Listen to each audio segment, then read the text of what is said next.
All right, y'all, let's get straight to it. The Cowboys dominated, embarrassed the Buccaneers 31-14 wild card game at the Buccaneers' house.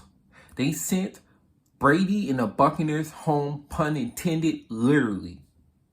This was Dak Prescott's best playoff game of his entire playoff career.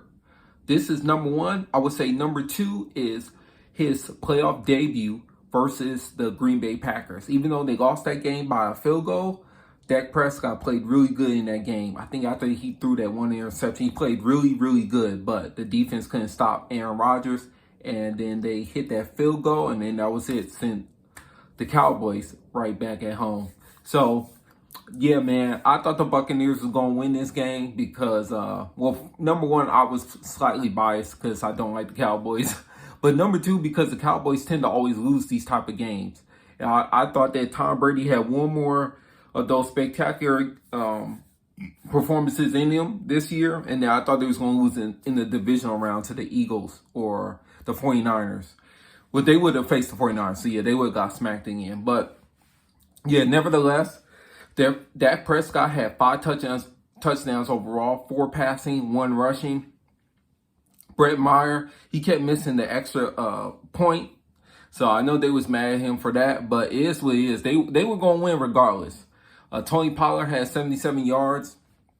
Dalton Schultz, he was the X factor on offense. He had 2 touchdowns. And for some strange reason, the Cowboys don't use him enough. I'm glad they haven't until yesterday. He's literally a red zone target. He's a touchdown. He's a red zone target. He can get you a bunch of touchdowns in the end zone. I don't know why they don't use him enough like that. But last night they did that and they thrived off of that. Zeke, he's pretty much is non-existent. But yeah, I mean, he still got his name, so it is what it is. But Tony Pollard, he had 77 yards, as I said before. So they're going to have to try to get him up to 100 against the 49ers if they want to have a chance to win.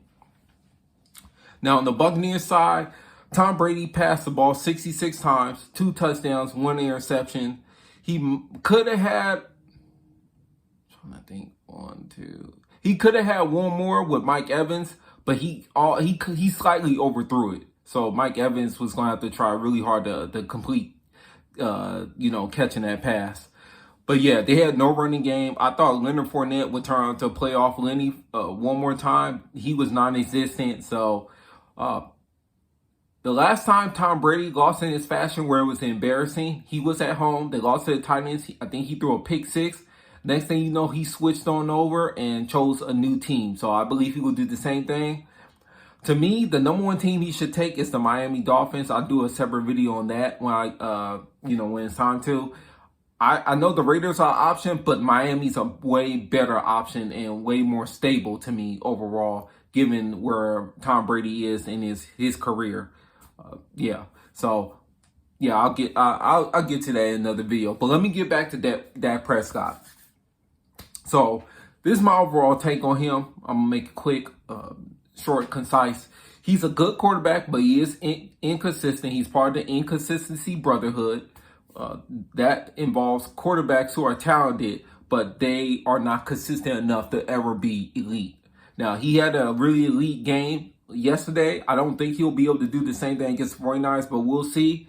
Now, the biggest issue with Dak Prescott overall in his game is that he throws to wide receivers that are open. He does not throw wide receivers open. There is a difference. When you're able to throw wide receivers open, that separates you from the good and the elite. The elite guys, Mahomes, Allen, Burrow, I would say Trevor Lawrence is getting there. I would say also Justin Herbert if he had the right coach. That's a whole different story. But those type of guys, they can throw wide receivers open. Dak Prescott has always been good at throwing to wide receivers who can get open, guys who are route runners. When he doesn't have a true number one option, that's when he gets in trouble. So when Dez fell apart, that's when he was in trouble. When Amari Cooper left, which was recently, he's been in trouble. And like I said, CeeDee Lamb is not a true number one. He's a pretty good number 2 when you have a legit number 1, in my opinion. So I think this in this game, the 49ers will force Dak Prescott to throw wide receivers open. And that's when we saw interception. So I think he'll throw at least one interception in this game. But I'll say this as well. If the Cowboys beat the 49ers, they're making it to the Super Bowl. They will make it to the Super Bowl because Dak Prescott owns the Eagles. I'm just keeping it real. And I think the Eagles are in serious trouble against the Giants. We'll see what happens. But right now, I'm going to pick the 49ers to beat the Cowboys. I don't want the 49ers to win. I don't want the Cowboys to win. But in this regard, I would rather the 49ers win than the Cowboys because Cowboy fans are just overly obnoxious. Let's just put it that way. Very obnoxious. So I hate the 49ers. I hate the fans. But I'd rather the 49ers win. I'm going to be honest. I was the same way last year when they played the Cowboys. So I think they'll win again. Brock Purdy will be pretty good. And, you know, send the Cowboys home. And then everybody can make fun of them on Twitter. Yeah, so I'll just take it from there. But yeah, that's my take overall on the game. Let me know what you think about the game. Who do you have winning in the divisional round? The 49ers or the Cowboys?